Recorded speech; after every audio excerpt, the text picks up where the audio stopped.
Customs, where we're going to be looking at the progression with stage customs controls, and 175 days later, have you got anything to declare? We're joined today by some of our colleagues from across HMRC.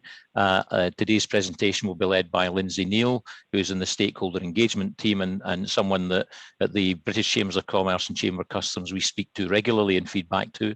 And we also have Will Perez, who is from the VAT team. And also we have I think Mike Rimmer, although it says Anthony Allgood on the screen. I think we have Mike Rimmer, who is one of the policy experts in the area of transit, who will be here to answer any questions that you may have as we go through today. Can I point you to the Q&A button at the bottom of the screen and ask that you make note of your questions. We have had some questions sent in advance, and we hope to come to those. But if you have any specific questions that you want to ask, please log them in the Q&A function there, and we'll get to as many of them as we can as we work our way through the next hour or so. Just one thing to mention as a caveat is that I would want people to be reminded that the nature of guidance from government and from particular from HMRC is that circumstances can change. So what you're hearing today as things stand today, but please remember if it's some months from now that you go back to that advice, that guidance, then you may want to make sure that you double check that it is still valid as it was presented on the 3rd of June. So without further ado, I'm going to share my screen in order that we can go through, Lindsay can go through her presentation, and I'm sure you'll be well informed as a consequence of that. So Lindsay, can I hand over to you, please? Thank you very much, Liam. I hope everyone can hear me okay. Good afternoon all, and thank you very much for having us at your event today. As Liam mentioned, my name is Lindsay and I work in the stakeholder engagement team within HMRC's Customs and Border Design area. I'm also joined today by some of my policy colleagues who specialise in VAT and in transit. So a big thank you in advance to those colleagues as well for their time this afternoon. It's important to note that today in this session we're going to be covering EU to Great Britain imports and not Northern Ireland, which, as you might be aware, is subject to separate guidance and decision making. So what I'm going to do is I'm going to start us off today by going through an introduction to recap on HMRC's current position and some things to keep in mind if you're delaying your declarations up to 175 days after importing. I'll signpost you to guidance and further help and hope to provide as much helpful information as possible. Following that presentation, my colleagues and I will also endeavour to answer as many questions as we can this afternoon. As customs is a very vast and complex area of policy, there might be questions that we can't answer immediately today, but we'll be happy to certainly take those away and have a look at them if the meeting organisers can help to facilitate that following the event. So without further ado, I'll get started. If I could have the first Lindsay, slide. Lindsay, can I just pause you for a moment? There's something happening with my computer and it's not sharing the slides with anyone. So if you just give me 1 second, please, I'm going to attempt to resolve that. I think it's screen sharing is disabled or something. So please bear with me, people. I will get this resolved, I hope, in 1 second, or maybe not. Maybe not. It's at moments like this when things just don't function as you want them to. That can be rather annoying.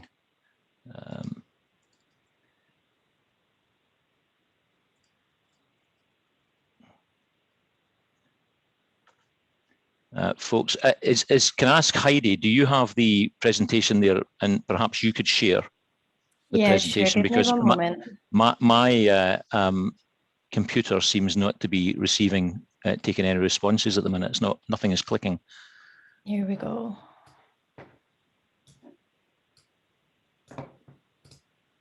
Thank you. Okay, Lindsay, you're ready to go. We're on slide 1. We're going to move to slide 2, I think.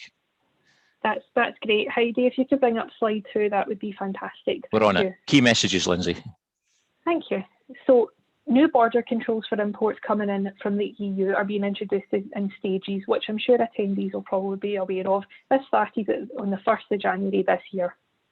Now, border controls are now in place with the Free Trade Agreement, and customs declarations will be needed for all imports coming into the UK.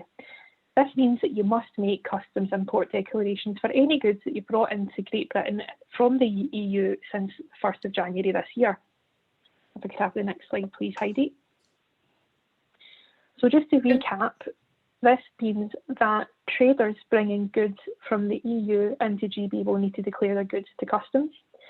If your goods are not controlled, then there are two ways that you can do this.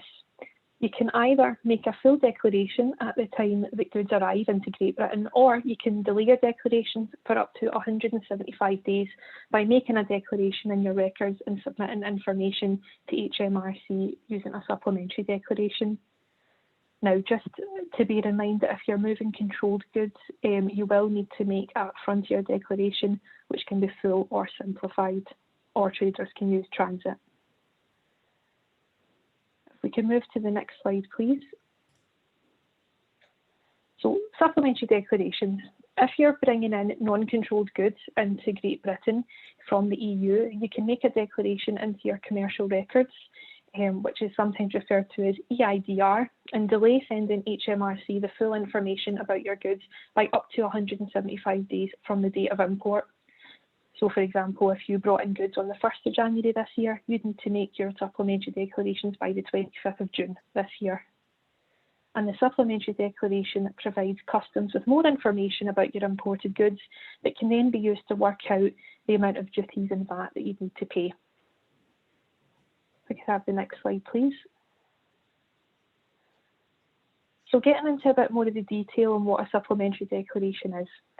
A supplementary declaration is an electronic message that's submitted to Hmrc using the Chief System or the Customs Declaration Service, also known as CDS. You'll need to make a supplementary declaration after you've either made an entry into your own declarations or a simplified frontier declaration or simplified declaration procedure. These are known as simplified customs declarations, and they contain less information about your imported goods than the supplementary declaration. This allows your goods to clear customs and keeps them moving.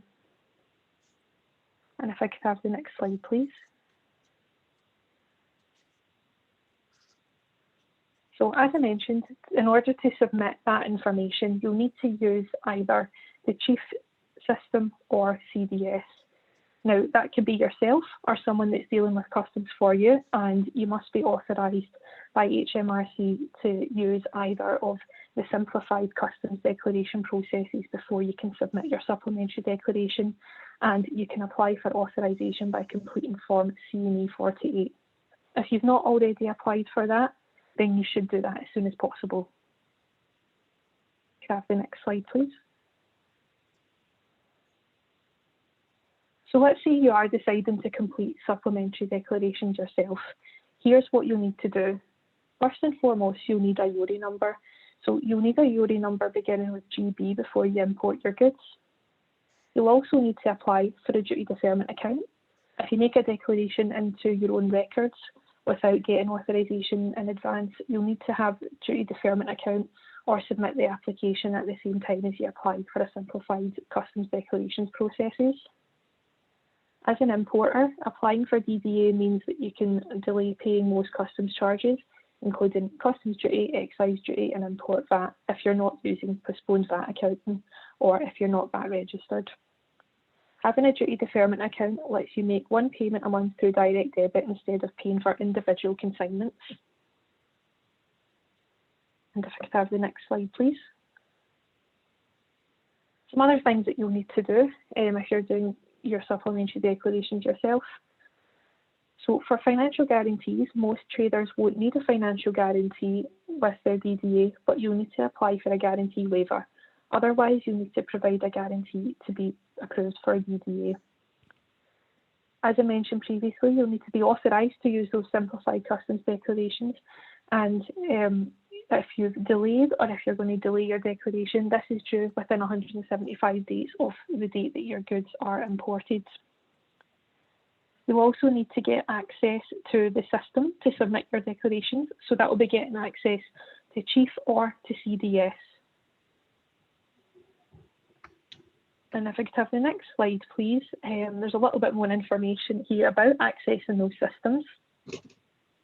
So for access to Chief, you can apply for this by using form C1800. You'll be asked to provide information such as your contact details and your URI number to be able to link your business to a Chief badge. If you're using CDS, to access this system, you'll need the Government Gateway user ID and password that you use for your business or organisation or yourself if you're applying as an individual. And if you don't have a user ID, you can create one when you start. You'll also need to have compatible software so that will be able to work with the systems to be able to submit your supplementary declaration. And you can find a list of software developers on gov.uk. If I could have the next slide, please, I'm going to touch on the information that you'll need for those supplementary declarations. Entering the right information will make sure that the correct customs duty and VAT are paid. And remember, you can find information about customs duty rates in the UK trade tariff. So whether it's yourself or someone making the declarations for you, as we've discussed earlier, they should be submitted electronically using one of the two systems, Chief or CDS. And your declaration will need to include a customs procedure code, a commodity code, a unique consignment reference number. So this could be the invoice number, the stock record number, or the job number. And if we can move on to the next slide, I'm just going to continue through this list. So you also need to provide information such as the consignee and consignor, the type, amount and packaging of your goods, transport methods and costs, currencies and valuation methods, and certificates and licenses. There is further detailed guidance online that will help you further with this process that I've linked to in this material, information and pages that will tell you how and when to make a delayed supplementary declaration, and also which boxes that you need to complete. So that's for either system, depending on which one that you're using. And if I could have the next slide, please. I have mentioned a few times, during the presentation about whether you're doing the declarations yourself or if someone else might be doing them for you. So if your business is based in the UK and you import from or export goods to the EU or anywhere in the world, appointing a customs intermediary might be something that benefits you. This is because customs intermediaries can deal with import and export declarations on your behalf. And many businesses decide to use an intermediary because customs declarations can sometimes be complicated. If you've not appointed an intermediary and it's something that you're considering but would like a little bit more information, there is pages on gov.uk that can walk you through that and get into a bit more detail about appointing a customs intermediary.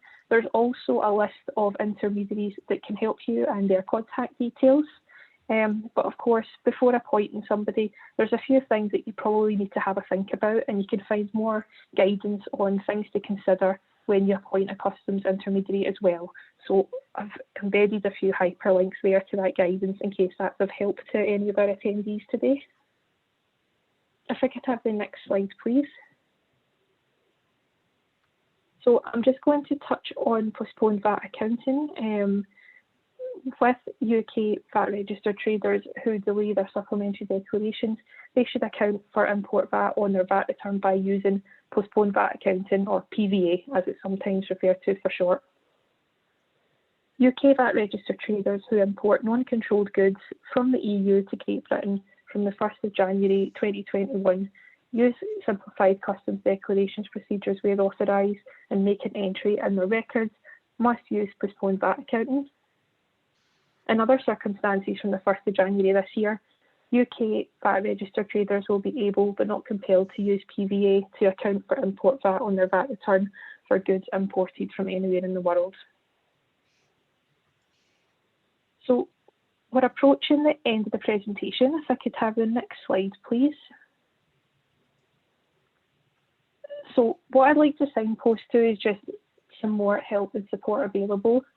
There are a lot of guidance pages, tools and products that have been designed to support the industry with getting ready for what the changes and what's required for them. Hmrc has been writing to all VAT registered traders to tell them about the actions they need to take. We do keep copies of all of these letters at gov.uk, so there's a link to where all of those are housed in the presentation there. There's also the border operating model, which I'm sure participants today will be familiar with, but again, just a reminder that that's there. It's a very comprehensive document and it goes into quite a lot of detail about what you should be doing and what's required. We've also got step-by-step guides on importing and exporting at gov.uk. These really set everything out in a nice process flow, and they're particularly helpful if it's a process that you're new to and would like it kind of broken down into more kind of digestible steps. And we've also got a one-pager that rounds up guidance and tools for traders, but if your business trades with the EU. And if I could have the next slide, please. What I've got on here is there are just some pertinent pages of note for VAT guidance that is available at gov.uk. And if I could have the final slide, please, that would be great. And just a reminder that there are channels into Hmrc. If you do have further questions after today or would like to speak to someone in a bit more detail about your particular circumstances or your operations and would like a bit more advice, we've got first of all, we've got the Customs and International Trade Helpline.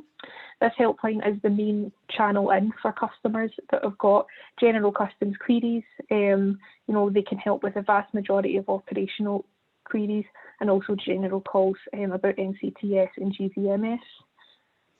If you'd rather use the web chat capability, that's there as well, rather than speaking on the phone. And I've included a link where you can get access to that and more information. And just finally, a reminder that there's a range of ways to contact Hmrc about that, and there's some more details on how to do that at the page that I've linked to on the slide there as well. Good. Thank you very much, Lindsay. Does that conclude the presentation? It does, Liam. Yes, it does. Thank you. Thank you for that. And I should have said at the outset that we'll be sharing a copy of that presentation with everyone who's on the call today. It'll be sent to you later on today, perhaps tomorrow morning, probably later on today, actually, time permitting. And we'll get that to you. I know that was a bit of a roller coaster ride, and Lindsay, being Scottish like myself, we tend to speak quite quickly. So I'll try to speak a little bit more slowly myself. But don't worry if you didn't, you'll get everything on the slides that Lindsay has talked to. And so you'll have that noted there. We'll get a good range of questions, but do keep them coming, covering a range of topics that we'll come to. If we can just simply answer them directly with you, we're doing that, but I do want to come to them as well for the benefit of everyone. Sue Hale asked, she said, I've submitted my imports onto Q1 VAT return, as that was what she was told to do. She's asking, can we amend the return in Q2 to cover all of the first 6 months? And she has a response there, which is that if you have estimated your VAT using postponed VAT accounting in Q1, then Q2 should include adjustments using the VAT statement from Q1. So that's the response there. We won't go to Anthony to come to that separately, as it's already been answered. I'm going to go now to Amanda Scheuer's question, which is that as proof of export, where a customer has arranged their own transport, for example, because they've purchased X works, what document can we request from them to satisfy the package of evidence for tax purposes? Now, this is an interesting question. In fact, there's a number of questions on here that relate to the evidence that a trader, a buyer or a seller must retain in order that they can satisfy compliance with HMRC rules and regulations and so on, and not be found to be, what can happen in these circumstances is that you become liable for the VAT because you've got no proof that the goods left your factory gate. So Lindsay, can I come to you on that? So that this issue often happens where the person selling the goods doesn't actually arrange either the transport or indeed engage in the customs formalities. So what should they do in those circumstances to prove that the goods left Great Britain and went elsewhere? So as you've probably been, aware in conversations that we've had in other forums, Liam, the importance of getting as much information as possible to evidence your movement and the goods have left is crucial and really important. I've not got a detailed answer in terms of particulars, but that's something that I'd be keen to take away and try and get a bit more of a detailed answer to, so that you can share that with your members.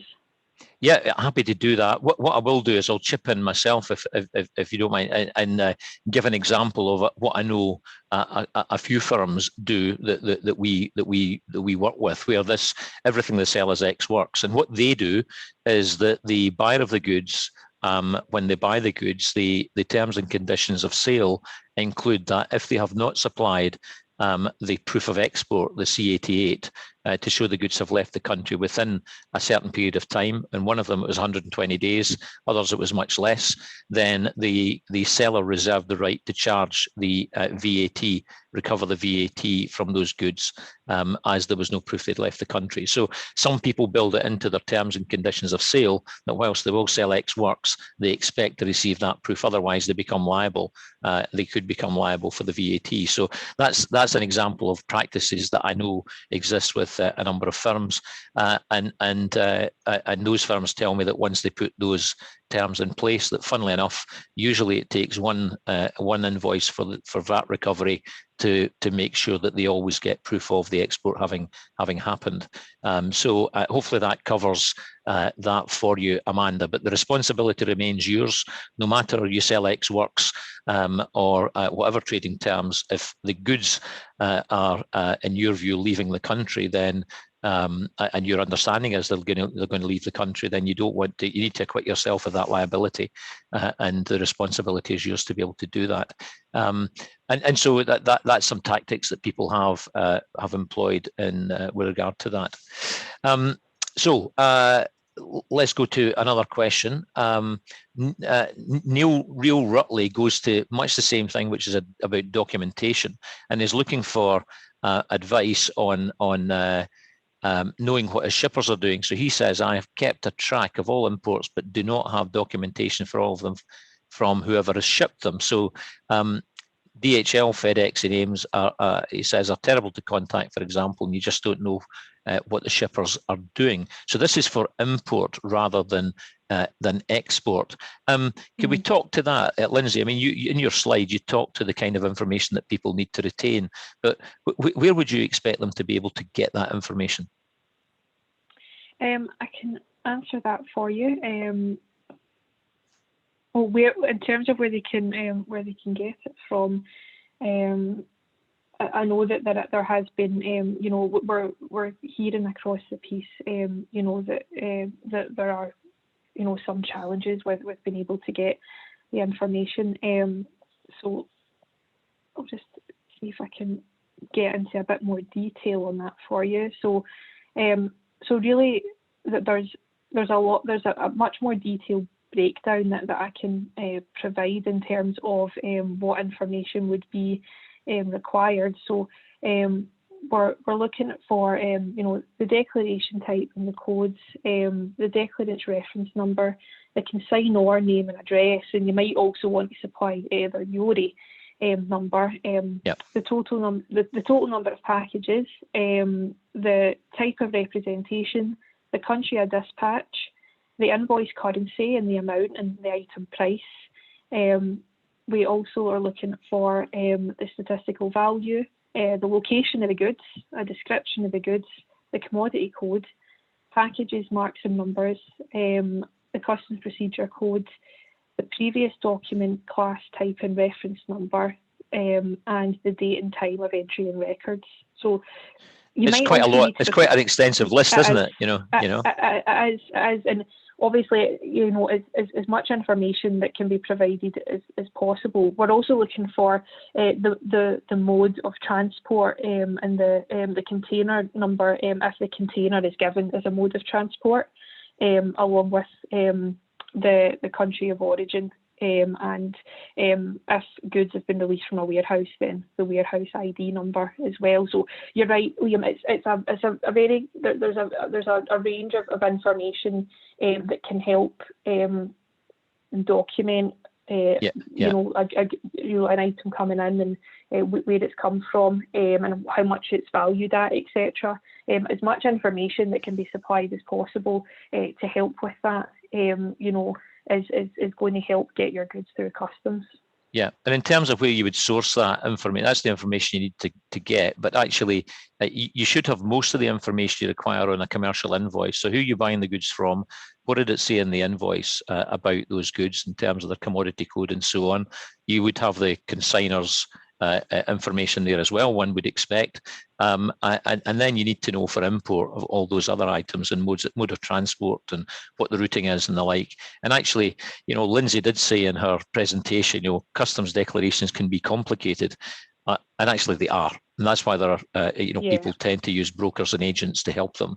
At ChamberCustoms, we have people who can help you to understand not only the information you need to have, but where you're likely to find it, and that can be through the bill of lading, commercial invoice, packing notes, a range of places, and actually, just by asking the people that you're buying from to provide those things in a structured way can be quite a useful thing to do. Anyway, I'm going to move on, and we've got some questions around VAT. One that came in advance from Josh Barron. He said, we currently pay for VAT through our deferment account, and we're invoiced for duties by our carriers, for example, TNT and others, once the goods have been ordered, that they've ordered have entered the country. They keep a record of the shipments and the goods that they receive. As we're not delaying any of our payments, do we need to make the supplementary declaration to Hmrc via chief? So that they're not delaying the payment of the VAT. What he's saying is that they appoint their deferment account, and they're not doing staged customs controls.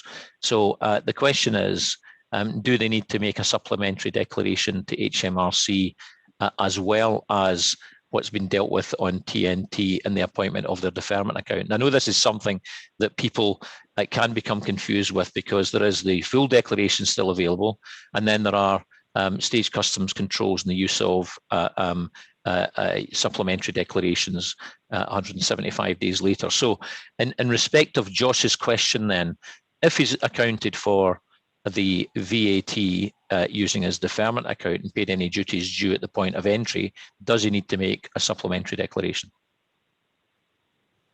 Who wants to pick that up? Yeah.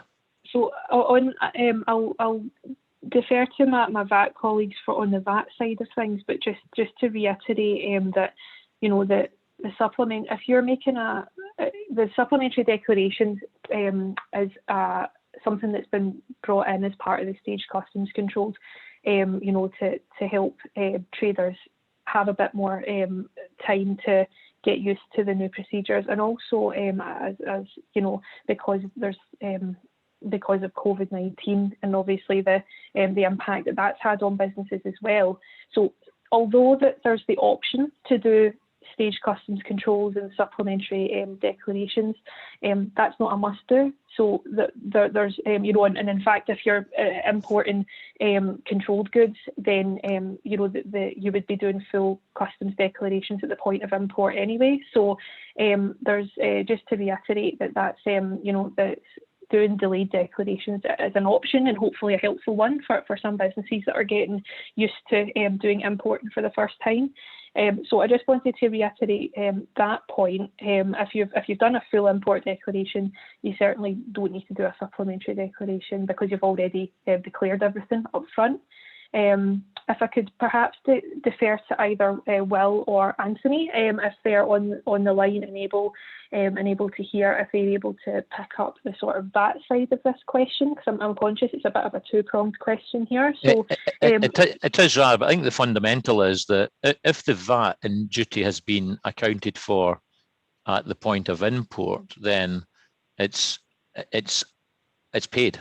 It's dealt with, isn't it? It's not likely to be required to be, even if in this case, it seems to me that you need to bottom out, Josh, whether a full declaration has been made. And if the VAT has been accounted for and you've paid it through your deferment account and you can see that in your deferment account, it sounds like that you've made a full declaration at the point of entry. I don't know that there's much to add to that, is there, Will? Or Anthony, Hi. if either of you are there. Yeah. Hi, sorry. Go on, Will. Yeah, so I mean, I don't have much to add. I think I'd defer to Anthony in terms of the interaction with postponed VAT accounting here, if any. But certainly, if the VAT has already been accounted for on a full customs declaration, then we wouldn't require anything additionally from a VAT perspective in general terms. But yeah, again, I defer to Anthony on the whether there's any kind of interaction with the rules for PVA.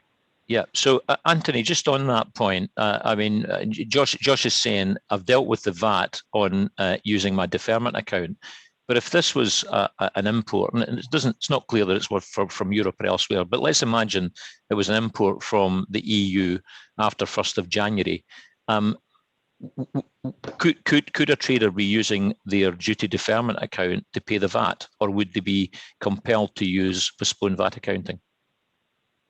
The answer to that question is if they choose to submit a full customs declaration for imports from the EU into GB from the 1st of January, then postponed VAT accounting is not required.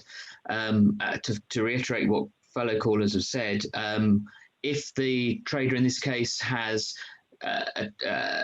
accounted for their import VAT using the deferment account, then they will have received a C79 to allow them to recover their import VAT as input tax, and that is where their VAT liability is discharged, because they will have had both sides of that documentation. If they've stumbled on one side or the other, then we may be moving into supplementary declaration.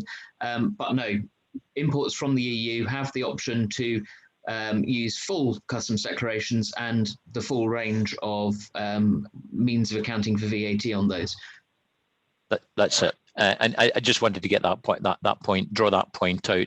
I mean, in this case, it's not clear it is an EU import. It could have been rest of the world as well. But on either account, it looks like you've discharged your responsibilities. You make sure that you keep the paperwork concerned, and that you have that as evidence for later. There is still we're finding quite a lot of confusion around. Particularly for firms where the goods have continued to arrive via RoRo ports.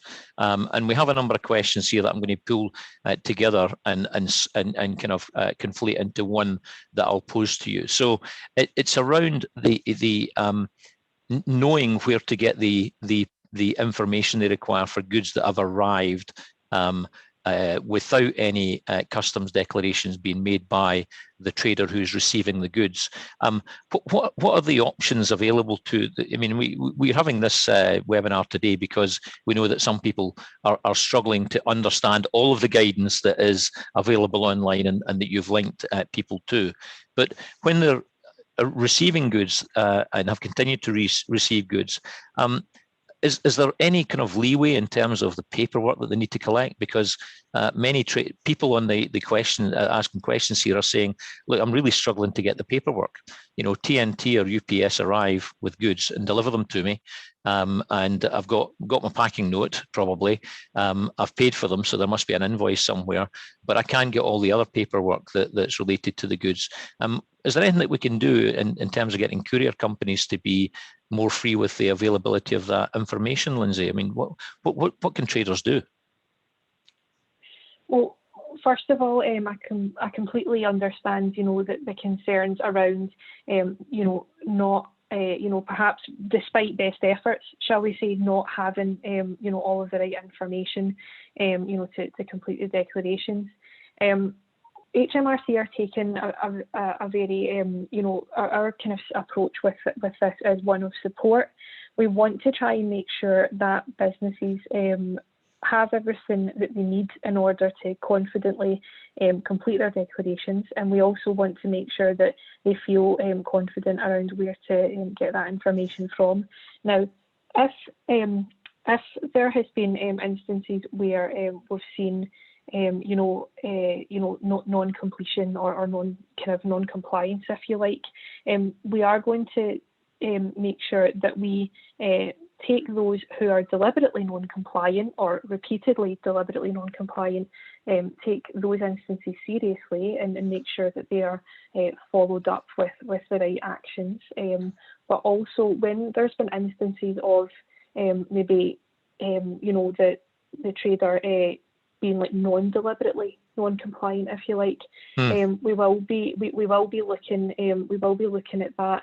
And taking everything into account there. So more information on that, is being worked through at the moment. And we're hoping that we can, come out to British Chamber of Commerce and indeed just to external stakeholders generally with more information on what you can do and also what HMRC are going to be taking into consideration, in instances like this. Yes. So I can't give you a fully formed answer today. No. I can tell you with confidence, that it's being it is something that we're looking at as a matter of priority at the moment, and we're hoping that we can, come out with some really clear, strong communications on that as soon as possible, Liam. But it's, well, you know that we've continued to ask for leniency as people get through these changes, and certainly I think what you're saying is that where people maybe have been non-compliant but had no nefarious intent, it was unintentional, if you like. There's a degree to which ignorance may be a defence, but carelessness isn't. What's important is, if it's about distinguishing between, deliberate and non-deliberate, non-compliance. And like I say, HMRC completely acknowledges that if you're new to importing or exporting, it's complex and there's a lot involved and there's a lot to get your head around and a lot to learn. We're doing everything that we can at the moment to try and make sure that our guidance and also any tools and products that we come up with to supplement that guidance, as supportive as possible, as clear as possible and as informative as possible. We will obviously take it very seriously when those traders who deliberately bend or break the rules or deliberately don't take action, knowing full well that they should. We'll make sure that that's actioned appropriately, as we always would. But we're also just trying to make sure that we've got as much information out in the kind of public sphere to help people get it right as well. So in terms of any kind of non-deliberate non-compliance, we'll be coming out with more information on that very soon. Good. That's good to hear. Francis Fawcett has posted up a helpful comment, which I'll go to, which is that Section 6 of VAT Notice 703 explains what HMRC consider as proof of export for substantiate zero VAT. And she says that the ICC recommends use of FCA rather than ex-works, which they consider unsuitable for international trade. And I think that, that's something certainly we would be proponents of, that ex-works is just, it's great. It feels like an easy way to clean your hands of having any responsibility, but you don't actually, you retain responsibility for ensuring that goods that are delivered ex-works have actually been accounted for in your own areas. Let me just go to another question that we have on here, which is, let me just find where I'm going here. I'm sure I had a question here on transit, but I'll go to there's a whole discussion here on ex-works. Let me just see what we've got. We've got a question here, just to take us off the VAT thing, from Lexi Bensley, who says, if we need to send an engineer to an overseas site in a van and with a toolkit, and of course, I'll add to that they may consume some of the items when they're there. They may be make a repair to some piece of equipment and use some of the stock that they have in the van. She's asking, what is the process for this documentation-wise? So what documentation does service engineer, man in a van, woman in a van, going to a location and where they may consume some of the items? Do they have to, how should they account for that? Is that an export and an import, or is there another way that the service companies can deal with those realities of life? Yeah, so there are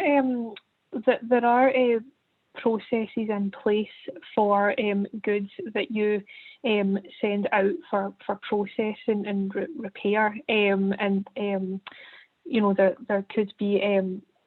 there could be processes in place there to delay or pay less duty on those.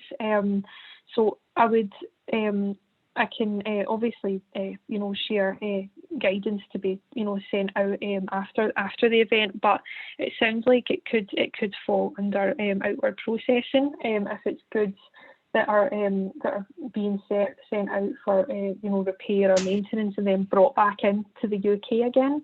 There's basically custom special procedures that can enable you to suspend, pay less or no duty on goods that you import or export, if it's something that's being processed or repaired. So I think it might be covered under some sort of special procedure. So there could be special procedure, but listen, I've dealt with a number of inquiries and webinars with regard to this. So a couple of webinars ago concerned an audiovisual company who would send an engineer in a van over to Northern Ireland to repair audiovisual systems. Now, this is where they fall between an ATA carnet, which would be one methodology to use, but that presumes that the goods you take out are pretty much all going to come back, or you then need to account for the goods that you've consumed in whichever country you've consumed them. So you need to find a way of accounting for that. And that avoids the need for export and import declarations, or alternatively, you do need to export the goods with an export declaration and import the goods with an import declaration, which if the value is low, and remember there is low value consignment relief, then that there are simplified procedures for handling personal items, as it were. Otherwise, as Lindsay says, you would need to apply for the easements that are available and the authorizations that would be required for inward processing and outward processing relief. But again, you still need to account for the goods. Hopefully that answers that. Ben Arns asks a really short and simple question relating to that. He says, if I collect in Europe, am I responsible for the VAT in Europe, accounting for the VAT in Europe? So this is if a UK trader goes to the EU and collects the goods and brings them back, how do they account for the VAT related to those goods and any duty? Is that one for Anthony? Could I defer to Anthony or Will to pick up this one, please? Sure. Collecting the goods means that you'll still be importing them into the UK. It's the status of the goods. It's not the status of the entity importing the goods. If you buy goods, say for example, you go to France and you buy goods in France, then you will still need to account for import VAT when the goods are imported into Great Britain. And the same goes as if you collect them from France, having been charged in euros, you'll still need to complete a C88 of some description you'll need to complete a customs declaration of some description upon your return to Great Britain. You may be covered by merchandising baggage rules, which I'm afraid is not something I'm terribly familiar with, and I'm not sure whether any of my customs colleagues on the call are either, but I would refer you to the merchandising baggage rules and regulations for goods. I think it's up to a value of £10,000. Yes, that's exactly right. That's the number that I have in my head anyway. So worth checking, but I think you're right. That would be one way of dealing with that. There's a number of questions here from people. I'm just going to again try and conflate them, but they bring them together. But the issue, just to go back to one that we talked kind of about earlier, is the issue about knowing whether delayed stage customs controls and delayed declarations are being used when a variety of hauliers for import and export bring or take those goods away. And Deirdre Speed is saying she's really getting any form of confirmation about this from the hauliers is difficult. And I think I would go back to you, Deirdre, and say, repeat what we said before, which is it may be difficult, but you kind of got to insist that you know whether a full declaration or stage customs controls and EIDR has been operated, and any intermediary and haulier should have asked you to sign some terms and conditions where you appoint them as your direct representative, and therefore they should be doing what you instruct them to do, not what they decide to do. So to take ChamberCustoms as an example, we have those terms and conditions signed, but we carry out our customers' instructions. So if you tell us you want to use staged procedures and EIDR, that's what we do. If you want to make full declarations, that's what we do, and we'll often advise you on where we think what would be best for you, particularly if goods are zero rated for duty and zero rated for VAT. Actually, there's no financial advantage in delaying, but you need to go back, Deirdre, and insist that you as the customer understand what is being carried out on your behalf. Graham Shaw asks, can you explain the difference between an import entry acceptance advice note and a pre-lodgement advice note, and who needs to see these? And also, do we need to keep these as part of our records? Lindsay, so an import entry acceptance and a pre-lodgement advice note. Graham's asking, what's the difference? So it's, thank you very much for the question. It's not one that I'm afraid, okay. I can give a detailed answer to, but I'd be happy, to take that one away and get a really clear steer on that for your colleague, Graham. That's not a problem. It's just okay. it's something that unfortunately I don't have the detailed knowledge around that in particular, but it's something that I'd be keen to try and help you with. Yeah, that's fine. I mean, I think the terminology used is slightly different. What I would commonly use, but pre-lodgement typically means that the entry has been pre-lodged in chief to notify the port that the goods are coming, either for export, or they can be pre-lodged for import in order that the cargo can be claimed. And then the import entry acceptance advice would be, I think what you're alluding to there is that having been pre-lodged, the import entry has claimed the cargo and has been accepted. So I think that's what those things are, but Lindsay maybe can flesh that out a bit and come back with a more fuller response. And I'm just going to go now to some of the newer questions. Lydia says, our customer wishes to use delayed declarations, the delayed declarations or stage customs controls. Lydia is their broker, but neither of us is authorised for CFSP to process supplementary declarations. Should I process full declarations instead? So that's really a question around is HMRC receiving a lot more CFSP applications? I know you're a broker, Lydia. As a broker ourselves, we do have CFSP approval, and actually are working with some other brokers who don't have it to process their entries. So maybe you should talk to us about whether we can help. We can help you there. But in principle, Lydia, I think the answer to this one, Lindsay, is that no one is barred from using full declarations right from the get-go. They don't have to use supplementary, do they?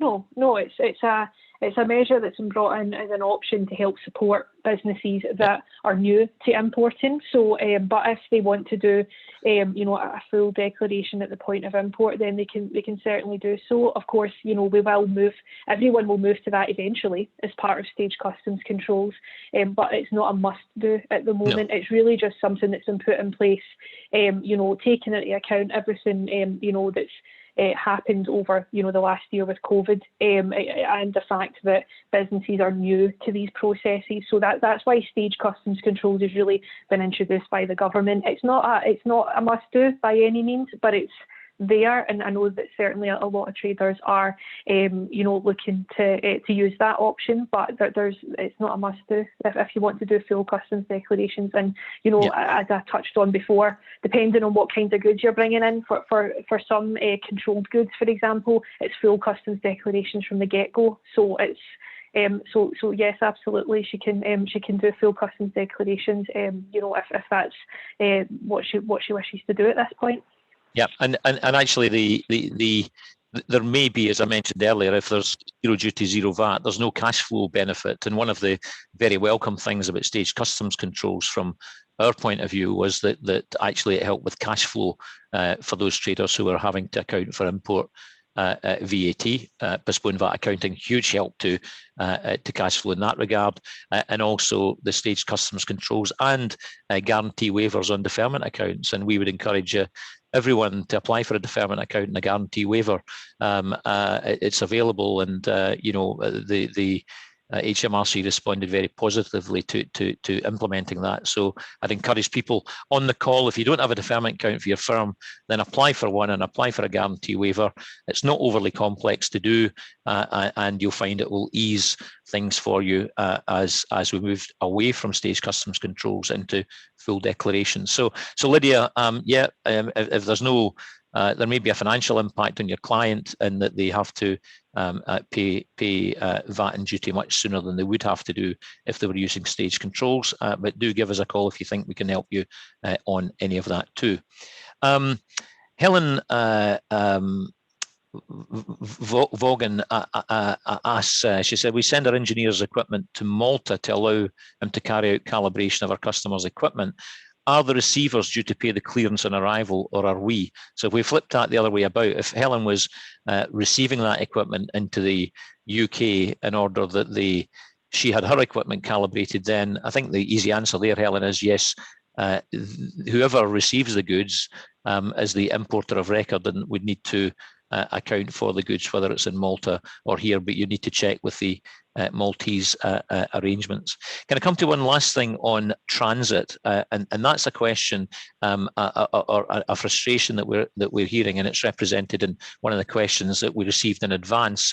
And that is around transit guarantees and the willingness of UK banks to offer transit guarantees. So for many traders, they've turned to transit as a way of moving goods inland in Europe and not dealing with the customs controls at the first point of entry. Is Mike on the call? I think we have got Mike on the call. Mike, yes. Are you businesses that want to apply for a transit guarantee? What solutions are available for them if banks like Barclays are saying that they cannot provide transit guarantees that cover countries in Europe where they have no official representation and can't act in those countries? How can businesses overcome that issue? We are, without giving anything away, we are actually in discussions with various financial institutions about this. It was a new query that was brought up with us yesterday regarding an existence in the EU, and what it all boils down to where the customs authorities are and whether that is actually a contract with those customs authorities for guaranteeing. So we are aware of this. We are looking into this in more detail. But a guarantee, yes, a guarantee is available from, I was going to say from most banks, sorry, I don't mean that, but a guarantee is available from financial institutions. Yeah, they are. I mean, certainly, they're not easy to come around. Is there any possibility that in the same way as a guarantee waiver has been put in place for traders on import duty, that some kind of guarantee waiver could be put in place for common transit convention by HMRC? No. Is that not a chance? Or? No, the simple answer is no, because the CTC is not just EU and UK. Yeah. And it is an international convention that says that a guarantee must be in place to cover the duties, etc., owed from the start to the finish of the transit movement. So yeah. you have to have a guarantee in place. It is one of the requirements. Now, there are guarantee waivers, but you need to apply for those, and you need to be an AEO, etc. Yeah. There are. So go back, I think, onto HMRC's website and have a look at how you, once you set up a guarantee, of course, you can get waivers, but you need to set one up in the first place, don't you?